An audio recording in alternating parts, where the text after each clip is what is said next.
warahmatullahi wabarakatuh. Halo semuanya, saya Jihan Fauzia, kelas 5B jurusan Pengembangan Masyarakat Islam.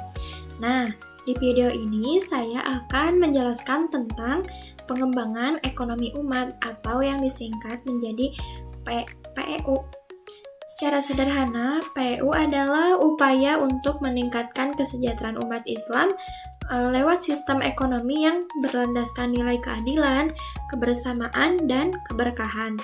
Jadi, ekonomi umat itu bukan hanya soal untung rugi, tapi juga soal manfaat sosial dan nilai moral, gitu ya. Kemudian, konsep dasarnya PEU itu berfokus pada bagaimana umat bisa berdaya secara ekonomi, itu mandiri dan nggak bergantung pada pihak manapun, nggak bergantung pada pihak lain gitu ya. Tujuannya untuk membangun masyarakat yang adil, sejahtera, dan berkeadilan sosial, tapi dengan tetap mengikuti prinsip syariah tentunya. Nah, kenapa sih penting? Karena pada realitanya masih banyak umat yang menghadapi kesenjangan ekonomi dan minimnya peluang usaha.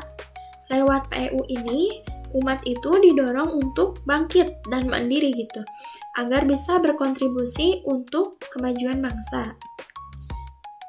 Dalam teori itu ada dua hal utama yang berkaitan dengan PEU. Pertama yaitu teori pemberdayaan. Nah, yang menekankan peningkatan kemampuan dan kemandirian masyarakat. Jadi bukan sekadar bantuan, tapi pelatihan gitu, pendampingan dan pengembangan usaha. Seperti contohnya itu UMKM dan koperasi syariah. Kemudian yang kedua, teori distribusi dan kepemilikan dalam Islam. Nah, jadi harta itu bukan milik mutlak manusia, tetapi titipan dari Allah yang harus dimanfaatkan untuk kebaikan bersama. Makanya ada sistem zakat, infak, sedekah, terus wakaf. Nah, semuanya itu membantu pemerataan ekonomi dan mengurangi kesenjangan sosial. Nah, secara filosofis, PEU ini berdiri di atas 3 prinsip utama, yaitu tauhid, keadilan, dan kemaslahatan.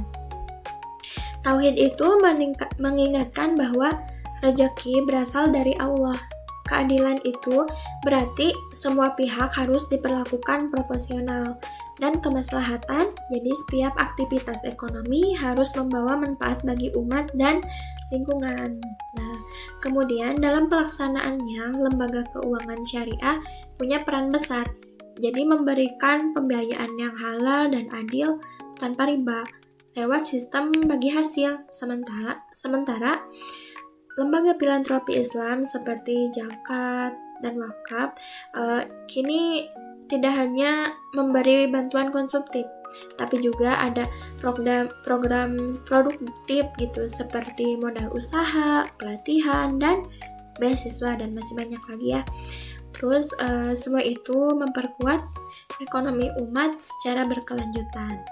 Nah, di era digital ini, komunitas dan teknologi jadi penggerak penting di PEU ini. Komunitas itu bisa jadi tempat kolaborasi dan saling dukung antar pelaku usaha muslim, sedangkan digitalisasi membuka peluang lewat marketplace halal, koperasi digital, hingga layanan wakaf online. Nah, sinergi keduanya itu bisa membuat ekonomi umat tumbuh menjadi lebih cepat dan luas. Nah, jadi pengembangan ekonomi umat itu bukan sekedar teori, tapi langkah nyata menuju masyarakat yang adil, mandiri, dan penuh keberkahan. Kalau ekonomi umat kuat, maka pendidikan, sosial, dan moral umat pun akan ikut kuat. Karena pada akhirnya, membangun ekonomi umat adalah tanggung jawab kita bersama. Terima kasih. Sekian video dari saya. Mohon maaf bila ada kesalahan. Wassalamualaikum warahmatullahi wabarakatuh.